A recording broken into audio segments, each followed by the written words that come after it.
In Star City Episode 4, the story finally stops pretending this is just a clean Cold War spy mystery and starts revealing something far more uncomfortable. Because behind the missions, the surveillance, and the political pressure, there is one truth slowly coming into focus. Valya didn't become an American asset because he wanted to betray his country. He became one because someone found the one place he could be controlled, and that place was Tanya. Before anything else in the episode makes sense, we need to understand who Tanya really is in this story. She isn't introduced as a spy, or an officer, or someone playing a double game at the highest level. She is something far more subtle and far more dangerous inside this system. A woman with a past the state, already considered suspicious. Her involvement in dissident activity, smuggling banned music and forbidden artistic records, places her on the radar of a system that doesn't forget names like hers. Even if she tries to live normally now, the shadow of that past never really leaves her. And the most important part? The Americans notice it. Because intelligence agencies don't just look for soldiers or scientists. They look for pressure points. And Tanya, unknowingly, becomes one. Valya, on the surface, is not a rebel. He doesn't openly challenge the system like others do. He isn't loud. He isn't ideological. He isn't even politically outspoken. Which is exactly why he becomes valuable. But the episode makes one thing painfully clear. Valya's real vulnerability was never politics.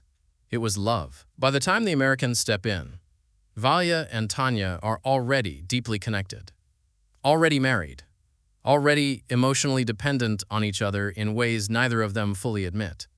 And that's when the manipulation begins. Not with threats of violence, but with knowledge. The Americans know about Tanya's past. They know what she did. And more importantly, they understand what the Soviet system would do if that information ever resurfaced. So the offer to Valya is never really an offer. It's a warning disguised as a choice. Cooperate, or Tanya's past becomes public. And in a system like this, public doesn't just mean exposed. It means destroyed. And this is where Episode 4 reframes everything about Valya. Because his decision is not driven by ideology. It is not driven by hatred for his country. It is not even driven by ambition. It is driven by fear, but not fear for himself. Fear for Tanya. That is the hidden tragedy the episode builds around him. Valya does not become a mole because he is broken. He becomes one because he is trying to protect the only person he believes he cannot survive losing. So every piece of information he passes, every compromise signal, every silent act of betrayal is not done with pride. It is done with hesitation. With guilt, with the constant belief that if he can just keep Tanya safe a little longer, he can somehow fix everything later. But espionage doesn't work like that. And Episode 4 makes sure we feel that weight. While Valya's past slowly unravels, Lyudmilla is facing her own pressure from the other side of the system. After the exposure of sensitive projects like the lunar base model and the mysterious interference during Luna 17, it becomes clear that Star City is compromised. Someone is leaking information, someone is operating inside the system, and Moscow wants answers, fast. When Lyudmilla is summoned to meet Commander Director Konstantin and later introduced to Comrade Petrovsky, the message is not subtle, even if the words are. She is being watched, evaluated, tested under bureaucratic language that hides real suspicion. The deaths of Yana Akhmatova and Arseny Vetrov hang over her like evidence she can't erase, even if she wasn't directly responsible for all of it. And for the first time, Lyudmilla is not the one in control of the investigation. She is part of it. That is why Irina becomes so important, not just as a colleague, but as a lifeline.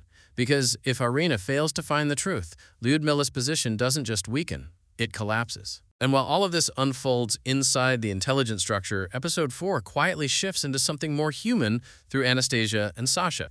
Anastasia, once celebrated as a national symbol after becoming the first woman on the moon, is now trapped in a life built around appearances.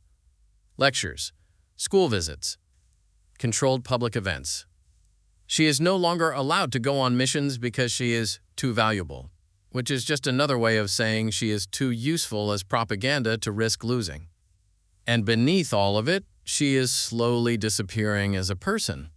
That's why her moment at the farm feels so important. For the first time in a long time, she is not a symbol. She is not a hero, she is just a woman drinking, laughing, swimming, and admitting she misses being ordinary. And Sasha sees her differently in that moment, not as the icon the state built, but as someone real. And that shift is what quietly pulls them together, not politics, not duty, but recognition. Meanwhile, the chief designer pushes forward with something even more dangerous, the Venus mission, a project built in secrecy, ambition, and desperation. Dr. Chadha is brought in under false expectations, only to discover her research is being redirected into something far larger and far riskier than she was told. Pavel accepts immediately. Sasha hesitates. Because Sasha understands what others refuse to admit, this mission is not just ambitious, it is uncertain in a way that could erase everyone involved. 9 months. No guarantee of return, no official approval, no safety net. Just a mission that may never even be acknowledged if it fails. And that uncertainty becomes even more unstable when the KGB arrests Sergei Nikolov, cutting off one of the chief designer's most trusted engineers right before launch. The system is tightening from every direction at the worst possible time. But the most critical shift in Episode 4 still belongs to Irina. What begins as a technical investigation into a microtransmitter slowly turns into something much larger. The discovery that the coil is made from a non-Soviet alloy immediately suggests external involvement. But it is not until she connects it to everyday objects, personal, emotional, familiar, that the truth starts to take shape. And then comes the moment that changes everything. At Tanya's home, during what seems like an ordinary visit, Irina notices the perfume from Paris. A simple object, a memory, a gift. But when she combines it with what she has learned about the transmitter, the system suddenly makes sense. The microtransmitter isn't just a device. It is part of a hidden network designed to blend into personal lives, not just technical systems. And that realization leads her back to one unavoidable conclusion. Valya is not being compromised through ideology or direct contact alone, but through his most intimate emotional connection, Tanya. And that is where Episode 4 leaves us. Not with confirmation, not with resolution, but with the slow, sinking understanding that the truth is no longer just about spies and nations. It is about relationships being turned into leverage, love being turned into access, and trust being turned into surveillance. By the end of the episode, Valya is no longer just a suspected mole. Tanya is no longer just a wife with a past. Irina is no longer just an investigator. And Lyudmilla is no longer in control of the situation she thought she was managing. Everything is connected now. And the most dangerous part is not that the Americans are watching.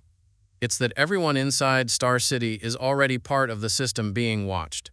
In the end, Star City Episode 4 reveals that Valya's betrayal was never about ideology. It was about love turned into leverage.